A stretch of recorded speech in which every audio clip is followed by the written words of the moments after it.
Indiana Disability History Project, Center on Aging and Community, Indiana Institute on Disability and Community, Indiana University. Are we ready to go? Yeah. All right, so, like I said, you have come a long way, Betty. Congratulations. Thank you. You had a recent award called the National Association of Council on Disability as the champion of Equal Opportunity Self-Advocate Award from U.S. Senator Joe Donnelly. Can you tell us about that award? Well, the award is about leadership, and it's about it's called the CEO Award, self-advocate of equal opportunity, champion of equal opportunity, and to me, I think what it means is that as a leader, I champion the opportunity to help others get opportunities to do the things that they want to do and the things that help self-advocates become involved in their community. Good. So, how did it come about that you got this award? And you can tell me about some of those reasons you were nominated. Well, I really don't actually know why I was nominated other than I guess it was through the history of what I've done and the things that I've done, from the stuff that I've done in my own community to the stuff that I've done with Self-Advocates of Indiana, and through all the things that I've done with the ARC of Indiana. It's through all of the different things that I've done over the years. Can you elaborate on some of the things that you've actually done? Because I know there's a lot of them. Oh, God. Some of the training and education programs that maybe you've been involved with. I know you've been involved with voting.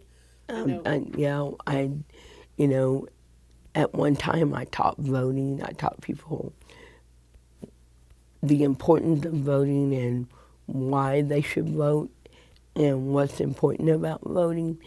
And, this is a good time to talk about that because we have an election right around the corner. And the most important thing I tell people about voting is that it's important to vote because that's the way we get our voice heard and that's the way we get things done, to stay involved with local and state and national and vote, and get our voice heard about what's important. And another thing I tell them is that to vote for people that champion your issues, the ones that care about your issues. So that means that everybody's going to vote whatever their heart tells them to vote or what's important to them, and hopefully not what's important to their friend, but what do you champion, what's important to you, and I hope that's how they vote. Okay, and I know you've done some trainings on other topics, and you've done some work around teaching people to be advocates. Yep. You want to talk about some of those things that you've Well, some of the stuff I've done right here at IU with the building leadership training, I did that for a few years where I taught people that were just coming into advocacy. Some of them were just coming into it, and I taught them about the importance. I co-trained and taught them about the importance of advocacy and what advocacy is and why they should be involved. Okay. And didn't you guys have some, I don't know what you call it, within your groups where you have different topics that people give speeches or presentations on? Yeah. Did you spearhead that? Well, we're just getting ready to start that over. And so it's the Speakers Bureau. And we're getting ready to start a new, we're getting ready to do that all over again. And we're going to have topics from self-advocacy and, I don't, self-advocacy and supported decision making, and some things that are really, that we think are really important to people with disabilities. And the main thing we want them to do is to go out there and talk to people about what's important to them, and what, the topic that people want. And, hopefully we have the topic they want, and we'll just have people paid to go out and speak about mainly about the importance of self-advocacy, supported decision-making, and any topic there is that we have to help people grow. Good. And you've been on lots of committees, boards, all kinds of things. How do you, well, let me take that back. I'll ask you that in just a little bit. So you got this award in Washington, D.C. Mm-hmm.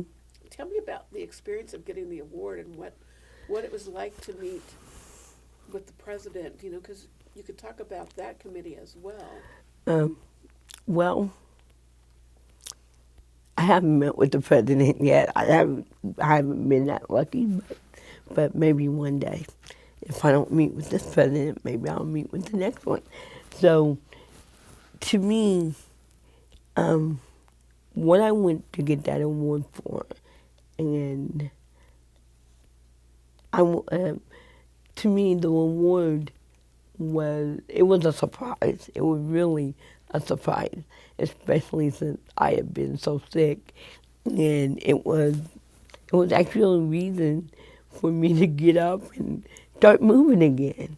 It reminded me of all the things that I had done that I wanted to continue to do. And so when I went and got the award, one of the things that I talked to him about was the fact that I was at that time still in a nursing home. I left the nursing home for a couple of days to come and get that award. And I talked to him about the fact that I had been so sick lately, and and that I had a couple of other sicknesses, but even while all that was evolving, I kept going and kept doing stuff. And so it's important to let people know that even though you have something going on, you could keep moving. And so what I didn't understand and what I didn't know at the time was I was talking about my illnesses and talking about my heart, the fact that I had a heart problem. And I was talking about my latest illnesses. And there were some self-advocates in the audience in Washington that took all this to heart, and they came and talked to me about what they were going through, and some of them came to me and was talking about, how do you do what you do? How can I do that? And so then I realized that no matter what you say, it's important, how you say it and what you say to people, even in the middle of whatever you're going through, all your adversity. There are people out there who need your message, who are listening. And so I got a few conversations with people that were either just wanting to know how to keep going in advocacy, and some wanted to talk to me about their own illnesses. And so through that, I just learned how important it was to share your story, even if it's about an illness that you went through, that you just went through. no matter what you're going through, there may be something that you have to say that will help somebody else. So you just gotta keep moving. It's important. That was really good, Betty. Okay, so now I'm going to ask you specifically about the President Obama's Committee for People with Intellectual and Developmental Disabilities Leadership. Because Okay. you're on that committee. hmm So what is that committee and what's your role? Well, my role as I'm a self advocate, and so I talk about whatever it is I think that's going to help people with disabilities and other self advocates. And what we do on that committee is that we are commissioned to write a report to figure out what that report is going to be between the committee members. And then we write a report on it. We gather the information we need in order to do that. That is the main role of that committee, is to get and write a report of what we think is important to families and people with disabilities to help their lives. And we usually do that within a year's time. How far have you gotten on the report? Well, we're starting on a new one, and we have started to toss around what those issues might be, but we haven't gotten any further than that. Is this your second year on the committee then? This is my third year. Okay, So well is let's this a back. committee that you're on just till you want to be, or Oh, every no, year or you? It's either every year or every 2 years. It doesn't. I think I'm on it for another 2, but I'm not sure. You're either on it for a year or 2, and you know, people are different in different ways. So Well, let's back up, and somewhere I need you to say that you're on President Obama's Committee for People, because it could be any committee. I forgot to have you do that. Well, I could always just maybe add that as a title. Oh, okay, okay. So then, since you've been on this for several years now, what kind of issues have your reports focused on? I think the last one was. It had quite a few on the last one, and I can't remember what they are, but I can tell you where you can get those reports. Okay. They're on the AIDD website, the Administration on Intellectual and Developmental Disabilities website. They're pretty important reports, and they're written by professionals, family members, and self-advocates. And then we have some federal partners on there too. So it's a pretty important committee, and the report we do is important because we also do recommendations for policy and different things like that are written in that report. Okay, great. Good answer. All right, so let's talk about what you're currently doing.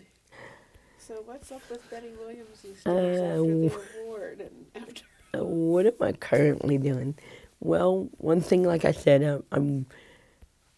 we're really starting to work hard right now on the speakers bureau. That, besides doing our different meetings and things that we do all the time, we're doing, our speakers bureau is the next thing that we're gonna bring up, and so we're working pretty hard on that right now.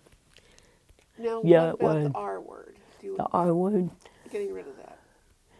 Well, getting rid of it in Indiana, I don't know that. I know that we're still kind of working on the statute for it, But getting rid of it in the when we were on the DD Commission, and that's why it ended up being the DD Commission, because it was the 202 and the MRDD Commission, and we got rid of the MRDD Commission. And the funny story around how we got rid of the MRDD Commission name and the way we got rid of the MR on it is that Indiana had the 2008 self-advocate, the Save Self-Advocate Conference, and the way we got rid of it is that the self-advocate, the legislators came and we did a session with the legislators. It was legislators from all over the country. And and the people that did the people who worked with them or did a lot of work with them, they invited the legislators to come and talk. And so we invited Sheila Klinkler to come and talk, who was, at that time, one of the heads of the MRDD Commission. And when she got up and she introduced herself as the chair of the MRDD Commission, she got booed real loud by the self-advocate. And she didn't understand what it was about at first. But then we explained it to her. They explained it to her as when she got done. They explained it to her, as we were talking. It got explained to her why everybody booed her. But it only took the next meeting of the MRDD Commission to change that name from MRDD to DD Commission. She made me a part of that name change. She got up and she said, Betty, said there's a recommendation to change the name of the MRDD Commission. And I was like, yeah? And so she was like, what do you think of that? I was like, yes. And so we made the,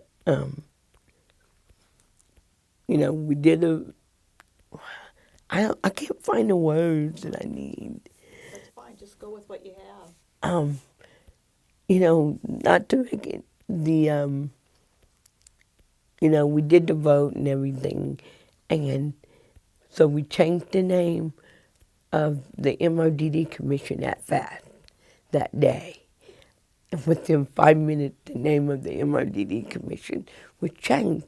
And like she got up and said, it was all due to the fact that the self-advocates let her know that they did not like the MRDD words and that they wanted the MR taken off.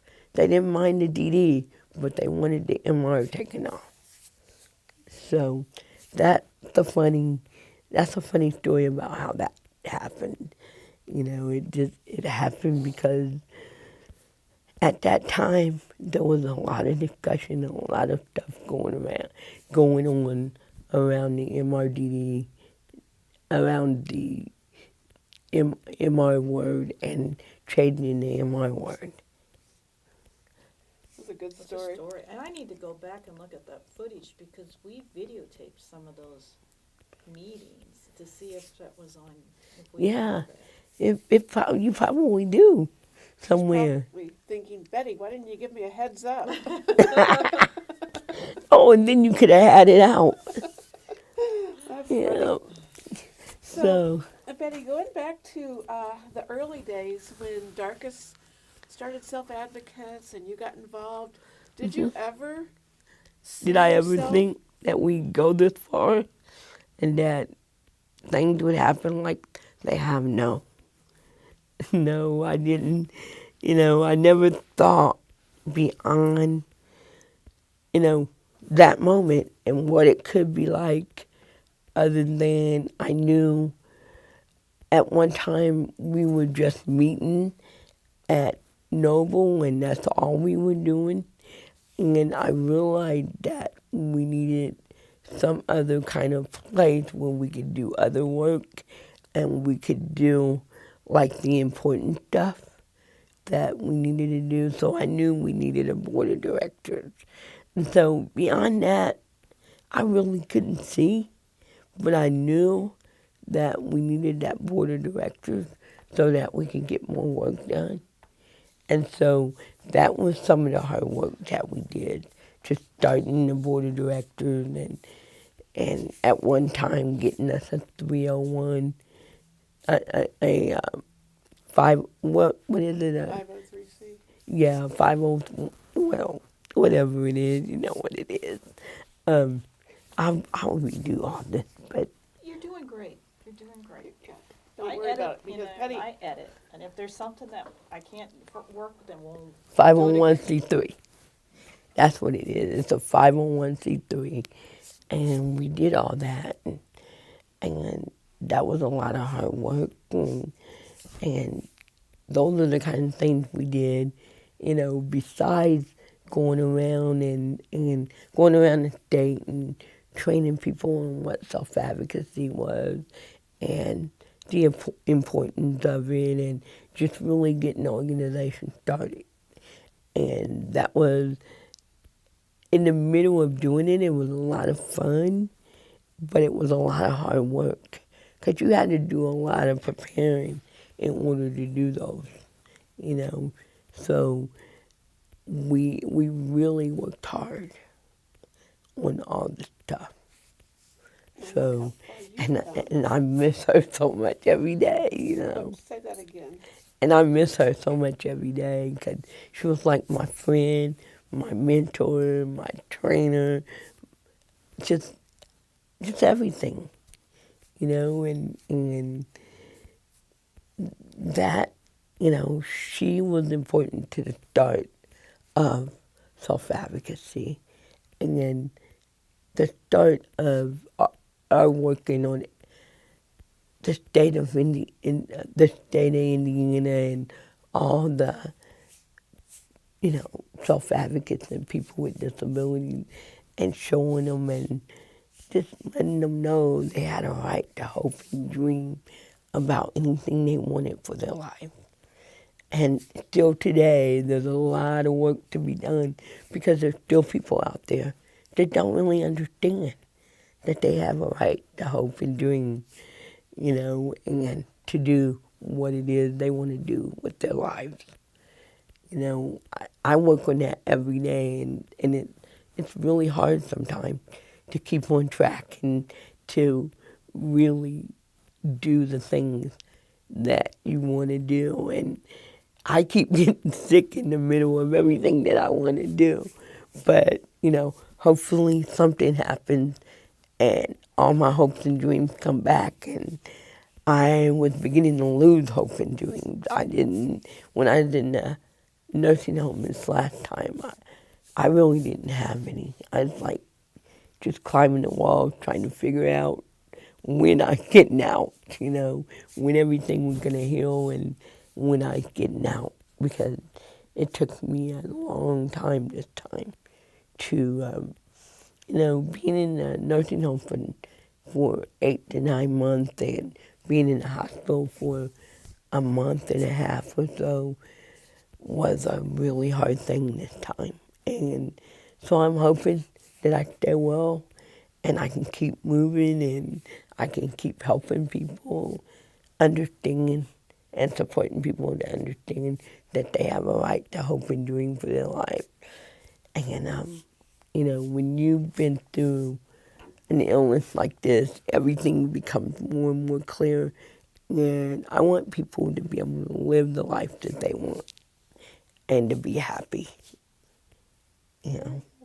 So I was just wondering, going back to when you got into self-advocacy, was there something that triggered you to say you wanted to get involved, or how did you?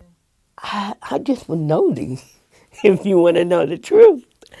I seen this sign up on the wall, and it said, there's a meeting at such and such and such.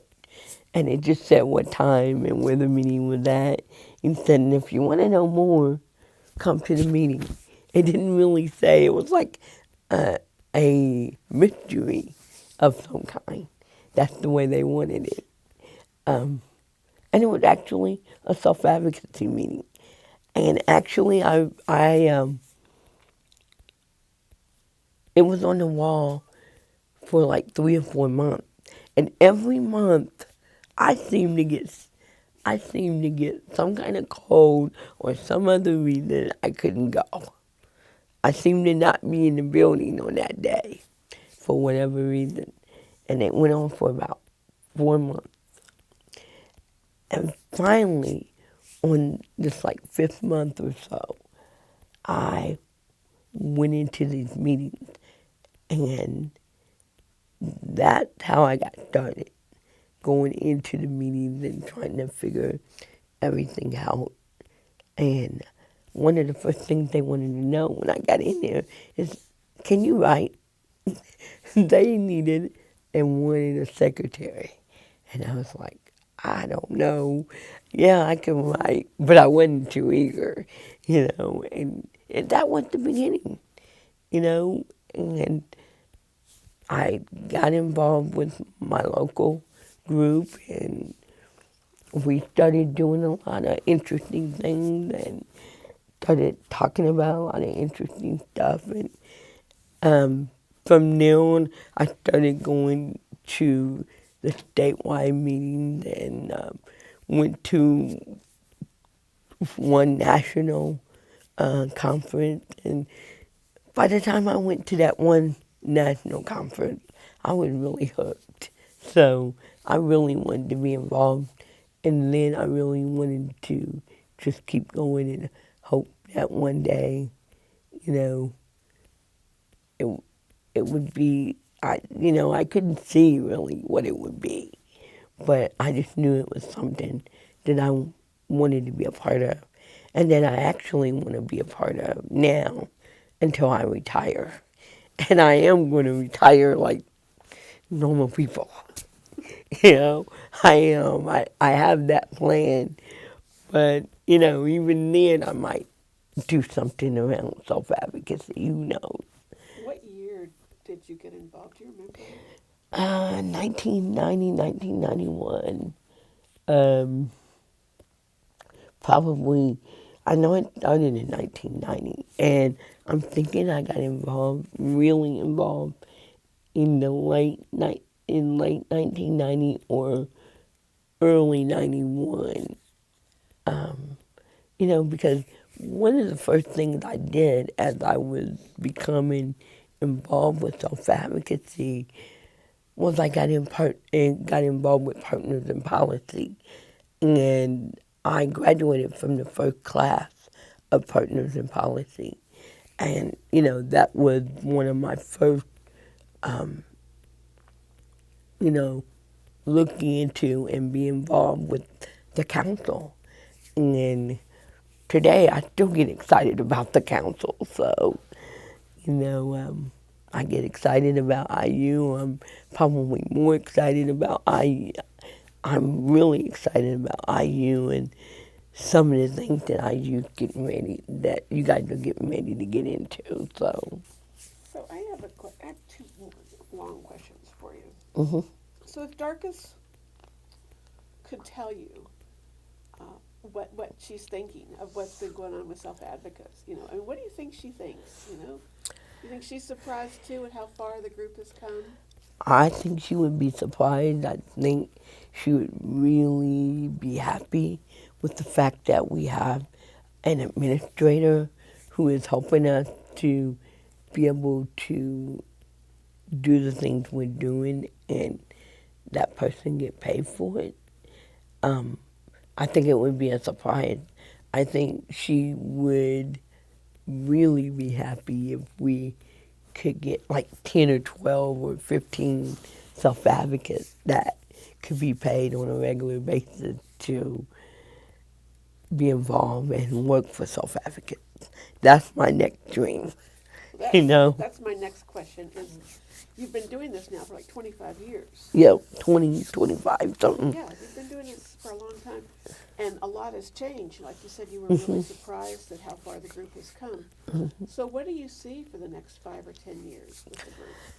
I'm hoping for the next 10 years, somehow or another, we can really get some funding to, because you can do stuff without funding. But I think if we could get funding all over the nation for all the self-advocate organizations in the nation, that would be my biggest dream and my biggest hope for our growth as a nation of self-advocates. And I have all kinds of hopes and dreams about that. And it may be starting. I think it is, but I don't know for sure. But that would be my biggest hope and dream. If the groups got funding, how would they use that funding? Well, to help them continue to do the work that they do and be able to, maybe hire some more support to be able to do what we do, because one thing about it is, one person or two people can't be all over the state, but if we had more people that we could pay to support people to do what we do, then it would be important.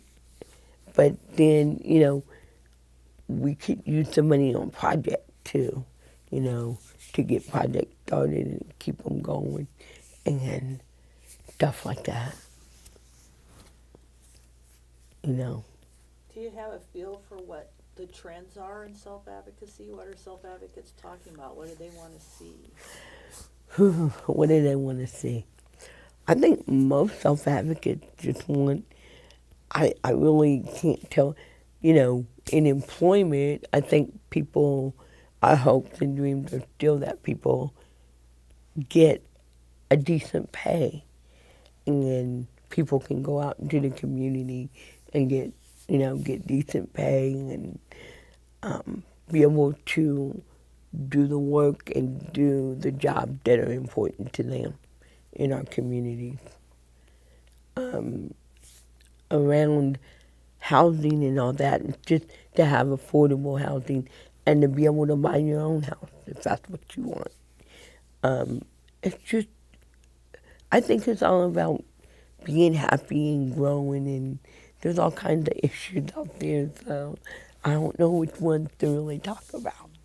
It made me think of something. You've talked about your health. I was wondering if you have any stories related to the health care or how you felt your services were.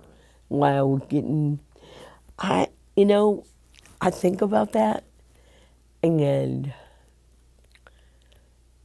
I can't really say because I was so sick that I wasn't really into how I felt even. I was just, sometimes I was just laying there and I really didn't know about how I felt and how I wanted my services to be and all that. And I got in a lot of trouble about, I was at the point where I would eat and didn't really care about eating this last time. And so I got in a lot of trouble about the fact that I didn't want to eat. And my doctors kept telling me, one in particular kept telling me how I needed to eat and how I wasn't going to get stronger if I didn't eat. And so as far as, the healthcare services, I just mainly wish that doctors would figure out how to talk to people with disabilities and just remember that it's important to be able to talk to people about what's going on and how their health is now, and you know what you want their health to be like. I just think that's important conversation for doctors to have with their patients. Um, you know, and for sometimes for the nurses to be able to freely talk about what you may be going through, because I know that I was laying there and, I think people really didn't understand what I was going through, and I didn't understand, but I will tell you the story of one young man that I had that was him and his sister both. Well, he had a sister they were students, and as students, they worked in different areas. Like, his sister worked in admittance. So she remembered me coming through there, and she remembered that at the time when I came through there, I wasn't talking. And she could tell I was really sick. And I didn't know, I got into the ambulance. I didn't realize how sick I was. I actually passed out and didn't know anything by the time I got to the hospital. And so I was very sick and didn't know already. So I was admitted they put me in ICU, and there was a young man that worked in ICU, and he would come and take my blood. And every time he'd come, I'd have something, I'd like make a face or I had something to say. And he finally told me one time, he said, I know you don't like seeing me. He said, but I got to do this job, Come to find out, he was a student in training to be a nurse. So he actually became a nurse, and him and his sister both became a nurse this last May. And so I thought that was a great outcome. And I didn't realize that until after I left the hospital, and I went to the nursing home, and they came through the nursing home as part of their training too. And I said, you remember me? And he said, yeah. He said, do you remember me? I said, yeah. He said, you were a sick person. He said, you were very sick. I said, I know. I said, you worked in ICU, didn't you? And he said, yes. And so, that was important. That's an important story, because it was, I think it's something about how important it is. You don't know that those relationships are important and that you may see them somewhere else at some time. And then, they became two of my favorite people because they really had to work hard to take care of me. And I understood that. And I now understand how important doctors and nurses are. And I probably didn't understand it until this last illness. So it's really important. And I'm glad to know that hopefully you guys are going back into this area. Produced by Center on Aging and Community, Indiana Institute on Disability and Community, Indiana University. Funded in part by a grant from the Indiana Governor's Council for People with Disabilities. Copyright 2017, the Trustees of Indiana University.